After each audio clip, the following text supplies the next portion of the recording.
ಈ ಒಂದು ಶಿಕ್ಷಕ ಮತ್ತು ವಿದ್ಯಾರ್ಥಿನ ಸಂಬಂಧ ಹಿಂದೆ ಹೇಗಿತ್ತು ಮತ್ತು ಹಿಂದೆ ಹೇಗಿದೆ ಅಂತ ನೋಡ್ತಾ ಹೋದಾಗ ಗಮನಿಸಿ, ಇವತ್ತು ಶಿಕ್ಷಕ ವಿದ್ಯಾರ್ಥಿಗಳ ನಡುವಿನ ಒಂದು ಸಂಬಂಧ ಹಿಂದೆ ಇದ್ದಂಗಿಲ್ಲ. ಯಾಕಿಲ್ಲ ಅಂತ ನಾವು ಯೋಚನೆ ಮಾಡಬೇಕಾಗುತ್ತೆ. ಯಾಕೆ ಹಿಂದೆ ಶಿಕ್ಷಕ ವಿದ್ಯಾರ್ಥಿಗಳ ಸಂಬಂಧ ಬಹಳ ಚೆನ್ನಾಗಿತ್ತು, ಇವತ್ತು ಯಾಕಿಲ್ಲ ಅಂತ ಯೋಚನೆ ಮಾಡಿದಾಗ ನಮ್ಗೆ ಅನಿಸುತ್ತೆ ಏನಂದ್ರೆ ಮೌಲ್ಯ ಶಿಕ್ಷಣದ ಕೊರತೆ. ಇವತ್ತು ಶಾಲೆಗಳಲ್ಲಿ ನಾವು ಮಕ್ಕಿ ಅಂತ ಹೇಳ್ತೀವಿ. ಒಂದು ಮೊದಲನೇ ಪಠಣ ಪ್ರಾರಂಭ ಮಾಡಿ ಕೊನೆ ಪಡೆದವರೆಗೆ ನಾವು ಬೋಧಿಸ್ತೀವಿ ಮಕ್ಕಳಿಗೆ.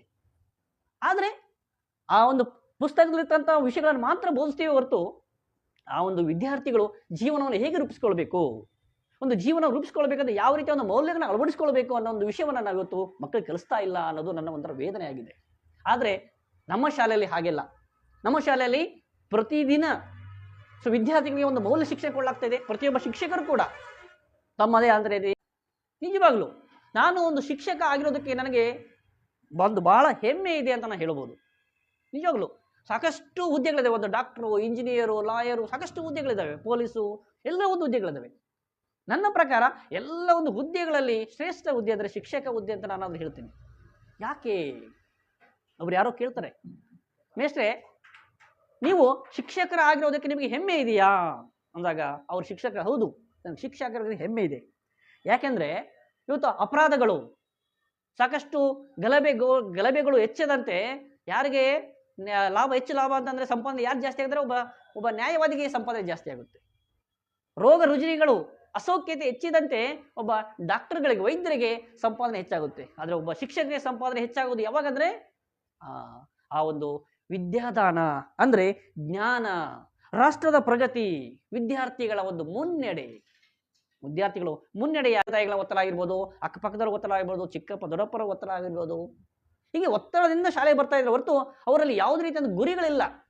ನೋಡಿ, ಗುರಿಗಳಿಲ್ಲದ ಜೀವನವೇ ಅಲ್ಲ. ಒಂದು ಗುರಿಗೆ ಸಂಬಂಧಪಟ್ಟಂತೆ ಸಾಕಷ್ಟು ಈ ಒಂದು ಕವಿಗಳು ಮಾರ್ಮಿಕವಾಗಿ ಹೇಳ್ತಾರೆ. ಹೀಗೆ ಇವತ್ತಿನ ಶಿಕ್ಷಣ ಪದ್ಧತಿಯಲ್ಲಿ ವಿದ್ಯಾರ್ಥಿಗಳು ಯಾವ ರೀತಿಯ ಗುರಿಯನ್ನು ಹೊಂದಿದ್ದಾರೆ ಅಂತಂದ್ರೆ ಹೇಳ್ತಾರೆ ಅವರು, ಮುಂದೆ ಗುರಿ ಇಲ್ಲ, ಹಿಂದೆ ಗುರು ಇಲ್ಲ, ಎತ್ತ ಸಾಗುತ್ತಿದೆ ರಣಹೇಡಿಗಳ ಹಿಂಡು ಅಂತ ಹೇಳ್ತಾರೆ. ಅಂದ್ರೆ ಇವತ್ತು ವಿದ್ಯಾರ್ಥಿಗಳು ಶಾಲೆಗೆ ಬರ್ತಾ ಇದ್ದಾರೆ, ಆದ್ರೆ ಯಾವುದೇ ಗುರಿ ಇಟ್ಕೊಂಡಿಲ್ಲ. ಯಾವತ್ತು ಗುರಿ ಇರೋದಿಲ್ವೋ ಆ ವಿದ್ಯಾರ್ಥಿ ಮುಂದೆ ಬರೋದಿಲ್ಲ, ಯಾವತ್ತು ಗುರಿ ಇರೋದಿಲ್ಲ ಅವಾಗ ಹಿಂದೆ ಕೂಡ ಗುರಿ ಇರೋದಿಲ್ಲ. ಆದ್ರೆ ಇವತ್ತು ಆ ರೀತಿಯಾದ ವ್ಯವಸ್ಥೆ ಇದೆ. ಇದಕ್ಕೆ ಅಂದ್ರೆ ವಿದ್ಯಾರ್ಥಿಗಳಾದವರು ಯಾವ ರೀತಿಯ ಗುರಿನ ಇಟ್ಕೊಳ್ಬೇಕು ಮತ್ತು ಯಾವ ರೀತಿಯಾಗಿ ಕನಸನ್ನು ಕಾಣಬೇಕು. ನೋಡಿ, ಕನಸನ್ನು ಕಾಣಬೇಕು ವಿದ್ಯಾರ್ಥಿಗಳು. ಹೇಳ್ತಾರೆ, ನಮ್ಮ APJ ಅಬ್ದುಲ್ ಕಲಾಂ ಅವರು ಹೇಳ್ತಾರೆ, ಕನಸು ಕಾಣಬೇಕು. ಯಾವಾಗ ರಾತ್ರಿ ಹೊತ್ತು ಮಲಗಿದಾಗ ಕನಸು ಕಾಣೋದಲ್ಲ, ನಮಗೆ ನಿದ್ದೆ ಮಾಡಕ್ ಬಿಡಬಾರ್ದು ಅಂತ ಕನಸು. ಸರ್, ನಿಮಗೆ ಗೊತ್ತಿದೆ, ಇಡೀ ನಮ್ಮ ಕರ್ನಾಟಕ ರಾಜ್ಯದಲ್ಲಿ ಒಬ್ಬ ಪ್ರಖ್ಯಾತ ವಾಗ್ಮಿಗಳು, ಶಿಕ್ಷಣ ತಜ್ಞರು ಅಂತ ಆದಂತಹ ಡಾಕ್ಟರ್ ಗುರುರಾಜ್ ಕರ್ಜಗಿರವರು ಅವರ ಒಂದು ಸ್ವಂತ ಅನುಭವವನ್ನು ನಾನು ಇವತ್ತು ಹಂಚ್ಕೊಳ್ತಾ ಇದ್ದೀನಿ. ನನ್ನ ಒಂದು ಏನಪ್ಪ ಅಂದರೆ ನನಗೆ ಒಂದು ಅದೃಷ್ಟ ಅಂತ ಹೇಳ್ಬೋದು.